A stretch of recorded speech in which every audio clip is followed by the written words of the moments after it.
ہماری پستی، ذلت، رسوائی، نکبت ہماری دین بیزاری اور دین دوری کا نتیجہ ہے، قرآن کو چھوڑ دینے کا نتیجہ ہے۔ آج بھی اگر اس کتاب کو ہم پکڑ لیں عزت پا جائیں۔ وَأَنْتُمُ الْأَعْلَوْنَ إِن كُنتُم مُؤْمِنِينَ، میرے رب کا وعدہ ہے۔ کافر میرے لگتے کیا ہیں؟ عزت کا تاج تمہارے سر پہ رکھوں گا، لیکن شرط ہے مومن بھی تو بن کے دکھاؤ۔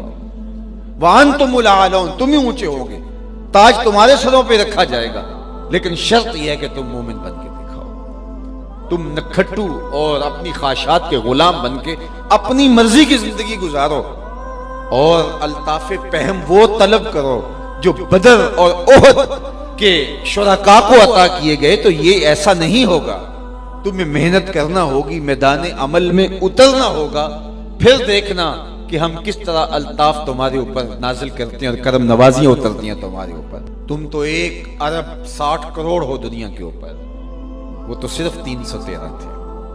ہم نے کیسے ان کو عزتوں کی مسندوں پہ بٹھایا۔ اس دن کو میرے رب نے بھی یوم فرقان کہہ کے پکارا، لیکن وہ بھی تو سب کو چھوڑ کے آ گئے تھے۔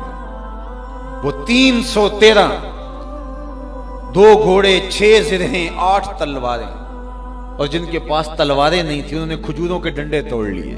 یہ اللہ کے مجاہد تھے، چلے تھے جنگ کرنے۔ کیسے رنگ تھے، کیسا جمال تھا ان کا، کیسا جذبہ تھا۔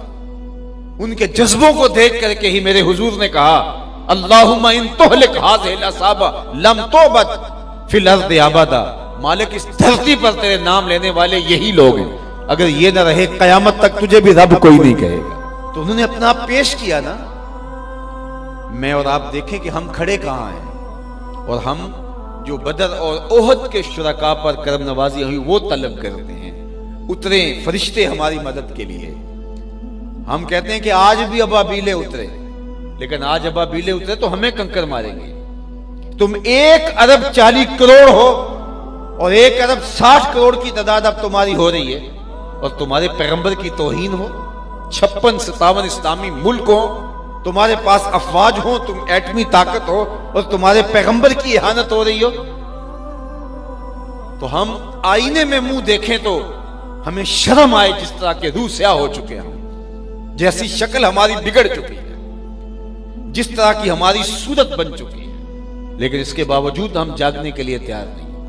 اور جو لوگ جاگنے کے لیے تیار نہ ہوں، اور جو شعور اور احساس زیاں جن کے اندر نہ ہو، ان قوموں کے ساتھ وہی ہوتا ہے جو اس وقت امت مسلمہ کے ساتھ ہوتا ہے۔ باقی رہی بات اللہ کے محبوب کی عظمتوں کی، تو یہ بات ذہن میں رکھو کہ محبوب کی عظمتوں کو کوئی نہیں گھٹا سکتا۔ یہ ذمہ میرے رب کا ہے۔ وَرَفَعْنَا لَكَ ذِكْرَكَ کا تاج کل بھی میرے محبوب کے سر پہ تھا، آج بھی حضور کے سر پہ ہے۔ چاند کی طرف منہ کر کے پورا فرانس بھی تھوکنے لگ جائے تو ان کا تھوکا ہوا ان کے اپنے منہوں پہ آ کے گرے گا۔ چاند کی نوری کرنوں کو میلا نہیں کیا جا سکتا۔ مدینے کا چاند کل بھی روشن تھا، ہرا کا چاند آج بھی روشن ہے، اور رہے گا یوں ہی ان کا چرچا رہے گا۔ پڑے خاک ہو جائیں جل جانے والے، ان کا نام نیچا نہیں ہوگا، ان کے تذکرے اونچے ہی رہیں گے، ان کے نام کے پھریرے لہراتے رہیں گے، ان کے ذکر کا باقپن رہے گا، گلی گلی ان کے نام کا چراغاں رہے گا۔